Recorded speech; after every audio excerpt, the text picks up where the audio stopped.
कल्प ग्रंथ वे हैं जो वेद विहित कर्मों का क्रम अनुसार प्रस्तुत करने वाले जो शास्त्र हैं उनको कल्प कहा गया है। और ये भी 4 हैं, इनमें जो है स्रोत सूत्र हैं, गृह सूत्र हैं, धर्म सूत्र हैं और शुल्व सूत्र हैं। इन्हें आप कल्प के अंतर्गत मानते हैं। अब आप समझ लीजिए कि स्रोत सूत्र जो हैं वे हैं जिनमें वेद के कर्मकांड और यज्ञ विधियां बताई गई हैं। गृह सूत्र वो हैं जो हमारे जन्म से लेकर मरण पर्यंत जितने भी संस्कार होते हैं उनके संबंध में जिनमें बताया गया है, तो वो हो गए गृह सूत्र। फिर आते हैं धर्म सूत्र। धर्म सूत्र वह हैं जो सामाजिक नियम निभाने के लिए जिसमें आदेश दिए गए हैं, तो वो धर्म सूत्र हैं। फिर एक आता शुल्व सूत्र। शुल्व सूत्र वे हैं जिनमें आपको यज्ञ वेदी का माप, शुल्व नाम जो है ना वो धागे का होता है जो मापने के लिए प्रयोग किया जाता है। वो खास तौर से यज्ञ वेदी के लिए प्रयोग किए जाते थे कि इस तरह से नाप के, तो कमलाकार, गोलाकार, ऐसे षडकोण वाली आकार वाली यज्ञ वेदी बनाना, ऐसे हवन कुंड बनाना, तो उनको जो है सूर्यकार, चंद्राकार, ऐसे अलग अलग तरह की वेदियां बनाई जाती थी। इससे पता लगता था कि हमारे यहाँ जो एक जैसे इंजीनियर काम करते हैं तो हमारा आर्किटेक्ट कैसा था, आर्किटेक्चर पर किस तरह से हमारे लोग काम करते थे, हमारी जो है वास्तु शास्त्र जो हमारा है वो अपने आप में एक बहुत बड़ा था। तो शिक्षा, फिर हो गया कल्प, और फिर हम कहेंगे तीसरे नंबर पर व्याकरण। तो पाणिनि और कात्यायन आदि ने, पतंजलि ने व्याकरण पर काम किया। उसके बाद में चौथे नंबर पर आता है निरुक्त। निरुक्त जो है वो वेदार्थ ज्ञान के लिए पद संग्रह जो है उसको निरुक्त कहते हैं। निघंटु नाम का हमारा शब्दकोश है संस्कृत का। तो संस्कृत के शब्दकोश में उसकी जो भूमिका समझ लीजिए आप, उस भूमिका में जो पद संग्रह दिया गया है वो निरुक्त है। और निरुक्त का मतलब ये है कि अगर वेदों को समझना चाहते हैं तो निरुक्त के आधार पर ही समझा जाता है, इसलिए निरुक्ति की जाती है। जब तक निरुक्ति नहीं करेंगे तो किसी भी शब्द का ठीक ढंग से आप लोग अर्थ नहीं निकाल पाएंगे। तो इसलिए वेद के शब्दार्थ के लिए निरुक्त को ही प्रमाण माना जाता है। आप लोगों को थोड़ा कठिन लग रहा होगा कि आज मैंने ये कौन सी चर्चा शुरू कर दी, लेकिन आप लोगों के लिए बताना भी जरूरी है कि आपके यहाँ 8 वेदांग है। उसके बाद आ जाता है छंद। छंद में जो है वेद ही छंदोबद्ध है, उसमें मुख्यतः 7 छंदों का प्रयोग किया गया है।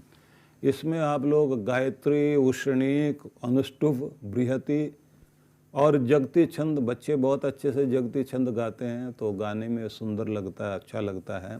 विराज और त्रिष्टुभ, ये जो है 7 छंद हैं जिनमें वेदों के मंत्र जो है आपको मिलते हैं। तो कविता का अपना एक ढंग है। छठे नंबर पर आता है ज्योतिष। ज्योतिष में जो है वो हमारे अंक ज्योतिष का वर्णन आता है कि ये वेदांग का ही हिस्सा है, जिसमें मुहूर्त, चंद्र, नक्षत्र आदि की गणना करना और उसके अनुसार जो है कौन से नक्षत्र में, किस समय में, किस स्थिति में, कब किन मंत्रों का पाठ करते समय यज्ञ आदि किए जाने चाहिए। तो ऐसे जो है ये हो गए आपके जिसे कहेंगे वेदांग। और अगर आगे चले जाएं तो फिर उपांग भी हैं। वेदांग हो गए, फिर उपांग हो गए। उपांग में आ गए आपके षड दर्शन। जैसे योग दर्शन आपने सुना है तो वो उनके ऋषि जिन्होंने वो लिखा है उनका नाम है पतंजलि। फिर आप जो है दूसरा दर्शन पढ़ते हैं, हमारी जो फिलॉसफी है न्याय दर्शन, उसके ऋषि थे गौतम ऋषि। इसी प्रकार से सांख्य दर्शन, ये कपिल ऋषि ने, कपिल मुनि ने। ऐसे मीमांसा दर्शन, इसको लिखने वाले जो हैं इसके ऋषि थे जैमिनी, मीमांसा के।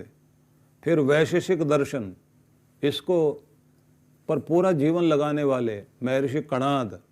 और इसी प्रकार से उत्तर मीमांसा जिसे कहेंगे वेदांत दर्शन, कृष्ण द्वैपायन, वेद व्यास वादरायण जिन्हें कहा जाता है। तो इस प्रकार से ये हमारे उपांग हो गए। अब आगे और न बताते हुए सार बता देता हूँ आपको।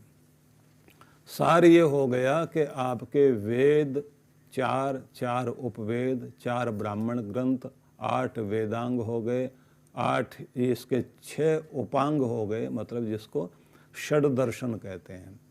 कुछ लोग षड को षड न बोल के खड बोलते हैं, तो खड दर्शन। वैसे जो है इधर आप हिमाचल में चले जाएं तो वहाँ नदी को और गड्ढे वाली जगह को उसको खड ही बोलते हैं ज़्यादातर। तो वो लोग जो है वहाँ नदी है इधर तो यहाँ खड है ऐसे बोलते हैं वे लोग। लेकिन षड दर्शन जो है, कुछ लोग जैसे मनुष्य जो है, मनुष्य शब्द को मनुष्य नहीं मनुख बोलते हैं, मनुख। तो क्योंकि व्याकरण में ये दोनों चीज़ें चलती है, शा को शा भी बोला जाता है और खा भी बोला जाता है। तो उसको आप दोष नहीं माने, बल्कि कई बार दोष वो हो जाता है जो बेचारा ठीक उच्चारण नहीं कर रहा होता। लेकिन ये बात वैशेषिक दर्शन में ही कही है, बुद्धिपूर्वा वाक्य कृत्रि वेदे, कि वेदों में जो भी कुछ आपको मिलेगा वो बुद्धिपूर्वक, मतलब तर्क लॉजिक के आधार पर हर चीज आपको कसौटी पर कस सकते हैं। इसलिए वेदो अखिलो धर्म मूलम, ये मनुस्मृति में मनु महाराज ने कहा है। उनका कहना है कि संपूर्ण धर्म का मूल अगर कहीं आपको ढूंढना है तो वेदों में ही ढूंढिए। और उन्होंने तो, क्योंकि स्वयंभू मनु जो है प्रथम राजा हुए, उन्होंने नियम बनाए, और नियम बनाए तो नियम बनाकर उन लोगों ने हमारे लिए संविधान निर्माण कर दिया। तो उसमें एक बड़ा कठोर आदेश है उनका, और वो ये है, यो नधित्य द्विजो वेद मन्यत्र कुरुते श्रमम स जीवन नेव शुद्रत्वमाशु गच्छति सान्वयः। जो वेदों को छोड़कर अलग ग्रंथों में मेहनत करता है, ऐसा जो ब्राह्मण है, स जीवन नेव शुद्रत्वम आशु, वो शुद्रपन को प्राप्त कर गया है, गच्छति सान्वय, परिवार सहित। मतलब वेद, ब्राह्मण है तो वेद जरूर पढ़ो, वेद नहीं पढ़ा तो फिर आप जो है कि आपका कुल भी वहीं जाएगा, शूद्र वाले भाव में पहुंच जाएगा। इसलिए ब्राह्मणों को कहा वेद के रक्षक बनो और वेद को पढ़ो अवश्य। कुछ लोगों ने, क्योंकि वेद को का भाग ही ब्राह्मण ग्रंथों को माना, ब्राह्मणों के ग्रंथों के साथ में फिर आरण्य ग्रंथ है, आरण्य ग्रंथों के अंतर्गत ही कुछ उपनिषद हैं, तो उपनिषद को वेद भाग मान लिया गया। तो लोग ये बोल देते हैं जो उपनिषद के मंत्र हैं वेद में लिखा है, और वो चारों वेदों में लिखा है ऐसा नहीं होता, वो उपनिषद में लिखा है। फिर कुछ और ज्ञानी मिलते हैं जिनको आप देखेंगे जो कोई भी किसी एक दोहे को, श्लोक को सुना देंगे, फिर कहेंगे वेद है ये वेद है, वेद, ये वेद में लिखा है। उन बेचारों ने कभी उसके दर्शन भी नहीं किए हुए हैं। और फिर कभी कभी ऐसे भी होता है, जैसे मेरा ड्राइवर था, उसका नाम ही चतुर्वेदी था, तो मैंने उससे पूछा, मैंने कहा चारों वेद के कारण तुम्हारा नाम चतुर्वेदी है, कभी देखा है वेद? बोले नहीं साहब, सुना है कि कोई वेद भी होता है। तो मैंने कहा तो कोई मंत्र याद है? बोले कोई मंत्र याद नहीं, बस भगवान को हाथ जोड़ लेते हैं, वही मंत्र है हमारा। तो फिर मैंने उसको एक बार वेद दिखाए, 4 वेद, तो बोले जी मैं हाथ धो के आता हूँ, मत्था टेक लेता हूँ। मैंने कहा ये मत्था टेकने की चीज़ ही नहीं है, सिर्फ माथे में बैठाने के लिए है। मत्था तो हम टेकें, प्रणाम करें, लेकिन हम लोग मत्था टेक के ही, हाथ जोड़ के ही काम चलाते रहें। हमें हृदय में बैठाना चाहिए, मस्तिष्क में बैठाना चाहिए। अब बात आएगी क्या बैठा है, उसमें लिखा क्या है। तो एक मंत्र सुन लीजिए आप। तो आज का मंत्र है, स्वस्ति पंथाम अनुचरेम सूर्या चंद्रमसा विव पुनर्ददताग्नता जानता संगमे महे। अब मंत्र क्या कहता है? स्वस्ति पंथाम अनुचरेम। स्वस्ति मतलब कल्याण के मार्ग पर हम चलें, अपने भलाई का मार्ग ढूंढें, अपने कल्याण का, अपने सुख का मार्ग, उसी को हम पकड़ें, उस पर चलें। कौन सा मार्ग है वो? लिखा है सूर्य चंद्रमासा विव, जैसे सूरज का मार्ग, जैसे चंद्रमा का मार्ग, कि सूरज जैसे अपने मार्ग पर चल रहा है, इसी प्रकार से कल्याण के मार्ग पर तुम भी जिंदगी भर चलते चले जाओ, या हमें उस मार्ग पर चलना चाहिए। प्रश्न आया, सूरज कौन से मार्ग पर चलता है? जो कल्याण का मार्ग है। तो कहा है कि जिसके कारण ये पूरी सृष्टि सूरज से जुड़ी हुई है। सूर्य आत्मा जगतस्थस्तु, सारे जगत का जो आत्मा बनकर कार्य कर रहा है, मतलब जो जीवन देने की शक्ति बना हुआ है, वो है सूर्य। तो तुम भी जिंदगी बन सको, तुम भी जीवन का आधार बन सको। सूरज के इर्द गिर्द ही सारे ग्रह नक्षत्र घूम रहे हैं, पृथ्वी चक्कर लगा रही है, पृथ्वी का चक्कर जो है चंद्रमा लगा रहा है। तो तुम इतने महत्वपूर्ण बनो, दुनिया तुम्हारे चक्कर लगाए, तुम्हें किसी का चक्कर लगाने की जरूरत नहीं है। तुम्हारे कल्याण का मार्ग ये है। अब आप सोचिए कैसा मंत्र है। सारी दुनिया का चक्कर लगाते लगाते इसके इर्द गिर्द घूम रहे, कभी उसकी परिक्रमा कर रहे हैं। भाई साहब कुछ देना, आप ही माई बाप, आप ही दाता, आप ही सब कुछ हो, हमारा तो भला आप ही कर सकते हैं। ऐसे चक्कर काटते घूमते हैं ना लोग। कि बनो तो ऐसा बनो कि सारी दुनिया में लोग तुम्हारा चक्कर लगाएं, तुम्हें किसी के चक्कर नहीं लगाने पड़े। और ये तब हो सकता है कि अपनी धुरी पर घूमने वाले बन जाओ। सूरज की 4 विशेषताएं हैं जो बड़ी अद्भुत हैं। एक तो जब भी निकलता है तो मुस्कुराता हुआ आता है, और मुस्कुराता हुआ आता ही नहीं है, मुस्कुराहट देता है, सारे फूल खिला देता है। मुस्कुराओ खुद भी और दूसरों को भी खिला दो, ये है संदेश। कि जागो, तुम्हारा आना, सूरज आया है, खुद जागा है, दुनिया को जगा दिया, खुद रोशन हुआ है और पूरी दुनिया को रास्ता दिखा दिया। सारे रास्ते खोए पड़े थे, और जैसे सूरज की किरणें उठी तो कितने सैकड़ों रास्ते एक साथ दिखाई देने लग गए। इसलिए ये शतपथ ब्राह्मण जो है ना, जिसमें कहा गया है कि मैं वो तुम्हें ज्ञान देता हूँ जिसमें तुम्हारे लिए सैकड़ों रास्ते खुल जाते हैं। शतपथ। सूरज तो 1000 रास्ते खोलता है आपके लिए। खुद मुस्कराता हुआ आता है और सबसे पहले प्रकृति को मुस्कुराहट देता है। सारे फूल खिल जाते हैं, कलियां मुस्कुराने लग जाती हैं और फूल खिलने लग जाते हैं। झील में खिला हुआ कोई कमल पूरी झील की शोभा बन जाता है। सूरज आया है तो सारे कमल खिल रहे हैं सूरज को देखकर, सारे फूल खिल रहे हैं। पेड़ पौधे भी अपने पत्ते तान कर उधर की तरफ देख रहे हैं, क्योंकि वही ऊर्जा दे रहा है सबको। और अब तो सोलर एनर्जी से सारे काम हो रहे हैं। तो सूर्य तुम्हारे लिए ऊर्जा का केंद्र बन जाए तो तुम भी किसी के लिए ऊर्जा का केंद्र बन जाओ। ऐसे नहीं कि तुम्हारे मिलते ही किसी की रही से ही ऊर्जा भी चली जाए। तो कुछ लोग होते हैं ना, दुष्ट लोगों का ढंग होता है कि वो मिलेंगे तो रुलाएंगे जरूर। वैसे तो कहा गया दुर्जन की करुणा बुरी, भलो सज्जन का त्रास, सूरज जब गर्मी करे तब बरसन की आस। दुर्जन आदमी तो दया भी करे तो उसकी दया भी बहुत खतरनाक होती है।